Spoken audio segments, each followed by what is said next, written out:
Bonjour à tous. Dans le Fabringen, la réunion chassidique du Shabbat de Acharei Kedoshim, le rabbi a expliqué longuement la notion de Géoula, de délivrance, contrairement à la Gola, l'exil. Yosef Shmuel, la seule différence entre Gola et Géoula, c'est quelle lettre? Le Aleph. Le Aleph. Qu'est-ce que représente le Aleph? Aloufo Shel Olam. Qu'est-ce que ça veut dire en français Aloufo Shel Olam? Le maître du monde. Le maître du monde. C'est-à-dire que la différence entre l'exil et la délivrance, qu'est-ce qu'il faut amener dans l'exil pour qu'il y ait la délivrance? Il faut amener qui? Quoi? Hachem. Hachem, le maître du monde. Une fois qu'on le fait rentrer dans le monde, eh bien c'est une Géoula, c'est une délivrance. C'est la raison pour laquelle que le mot Géoula est composé des lettres de Gola, qui veut dire l'exil, parce qu'on n'annule pas l'exil, on ne se sauve pas de ce monde, on reste dans ce monde, mais on amène dans ce monde La Géoula. Aloufo Shel Olam, le maître du monde, on amène à Kadosh Baruch Hu, qui se fait une Géoula, donc une délivrance. Et en effet, c'est passé aussi comme ça à la sortie d'Égypte. Lors de la sortie d'Égypte, juste avant la sortie d'Égypte, les Juifs, qu'est-ce qu'ils ont fait en Égypte? Ils ont pris de l'argent, de l'or, des biens égyptiens pour les élever à Dieu. De faire passer leurs biens d'une situation de Gola, d'exil, à une Géoula qui vont arriver à leur but. Et d'ailleurs, les Égyptiens, ils étaient contents, ils aidaient les Juifs à prendre, ou ils ont dit non, n'en prenez pas?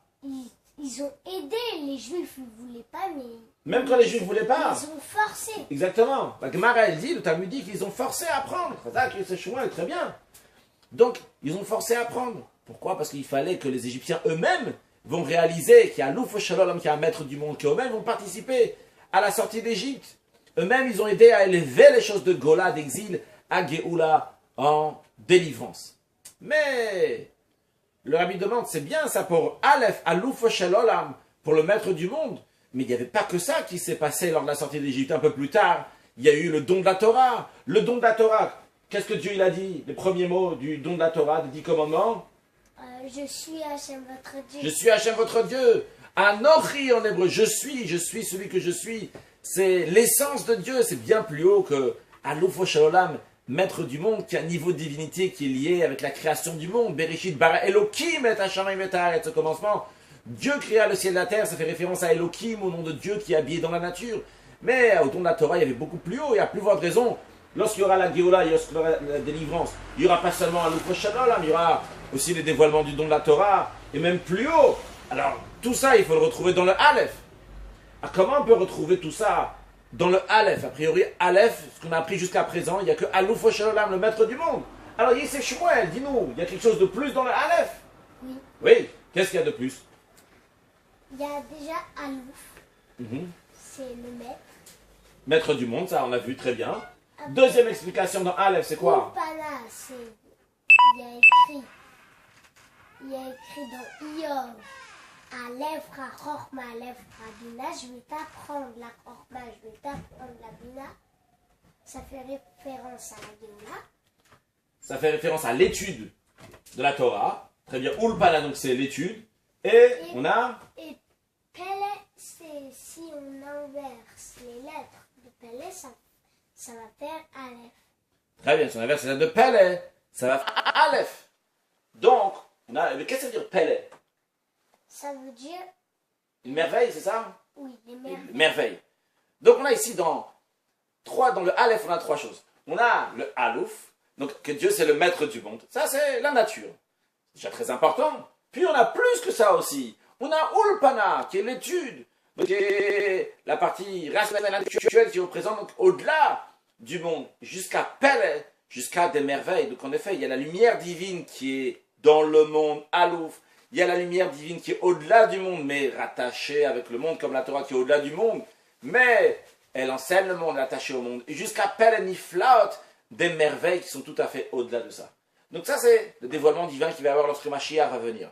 Mais, de la même manière que la Géoula, elle a ça, de la même manière aussi, le Mashiach lui-même a ces trois qualités, puisque c'est à travers lui que Dieu va amener cette Géoula. Et en effet, le Rambam dit que le Mashiach est la descendance de David et Shlomo. Shlomo. La qualité de David, c'est quoi? C'est Malchut. Malchut, c'est-à-dire que c'était le roi. La qualité de Shlomo, c'est quoi? C'est c'est la chorma. La chorma, la sagesse. Et le rabbi, il dit aussi, c'est aussi le shalom. Oui, exact, c'est la paix, parce que c'est une conséquence. Comme il avait beaucoup de sagesse, eh bien par cela, son règne, c'était un règne qui était un règne de paix. Et le Rambam, Maïmonide nous dit que Mashiach va être un sage encore plus grand que Shlomo, encore plus grand que le roi Salomon. Qu'est-ce que cela veut dire? David, c'est Malchut, c'est le règne, c'est comment on fait régner Dieu dans ce monde, à nous Olam. Puis, Mashiach aussi aura la qualité de Rav, quelqu'un qui va enseigner la Torah à tout le peuple juif, comme la Chorma, la sagesse de Shlomo Melech. Mais en plus de ça, il sera encore plus avant que Shlomo Melech, plus intelligent, il va dévoiler même les profondeurs de la Torah, Pelel, Niflot, les merveilles de la Torah que Mashiach va dévoiler. Donc ça, c'est comme ça se passe. Dans Mashiach même, on retrouve ces trois choses-là. Mais qui est-ce qui va recevoir tous ces dévoilements-là? C'est nous. Alors, dans nous-mêmes aussi, on doit on doit avoir ces trois qualités-là. Et en effet, on a la première des choses, chacun de nous, on a un chalek, Eloka, Mimal. On a une partie de Dieu, de Eloka. Eloka, c'est Elohim ou Havaye? Eloka, Elohim ou Havaye. Donc Eloka, c'est Elohim. Donc c'est lié avec le niveau de divinité qui est lié avec le monde. Puis, le verset dit aussi, on a un chalek Havaye, Amo. Qu'on a une partie de Yud Kevavke, du tétragramme. C'est un niveau de divinité qui est au-delà du monde. On l'a aussi dans nous-mêmes. Et notre travail, c'est quoi? C'est de dévoiler. Et le Chelek Eloka, et le Chelek Havaye. Ça sera la partie divine qu'on a dans nous, qui est liée au monde, et celle qui est au-delà du monde. La dévoiler de manière de pelle, de manière extraordinaire. La développer un maximum. Donc dans nous aussi, on a ces trois parties. Concrètement parlant, qu'est-ce qu'il faut faire? Eh bien, pour se préparer à cette Géoula dans laquelle il y a trois étapes, il y a trois dévoilements divins, eh bien, la première des choses, c'est se comporter dans ce monde-là comme il faut. Il faut être honnête, droit, juste, dans chaque chose qu'on fait, retrouver Dieu, faire les choses des Shem Shamaim, faire pour Dieu. Ça, c'est lié avec Alouf Oshelola, maître du monde. Puis après, il faut aussi Ulpana. Ulpana, c'est l'étude. Qu'est-ce qu'il faut étudier? La Torah. Il faut étudier la Torah. La Torah, donc ça, c'est l'étude qui est au-delà du monde. C'est le dévoilement divin qui est au-delà du monde.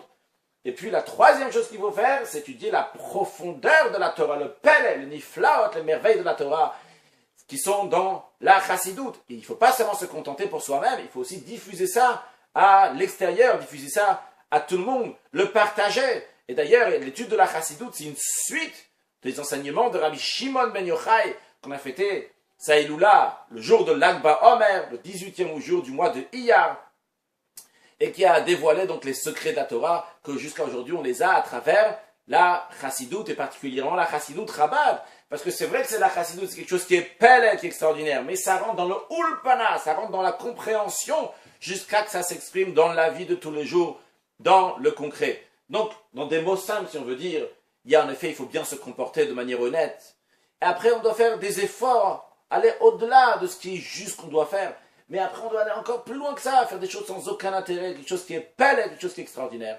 Et en se comportant d'une telle manière, eh bien, on pourra avoir la venue de Mashiach très prochainement. Ces trois niveaux, ces trois étapes. Alors, continuons. Le rabbi nous dit, c'est Erev HaGeoula, la veille de la Géoula, la délivrance. Ça arrive tout de suite. Now, excellente journée!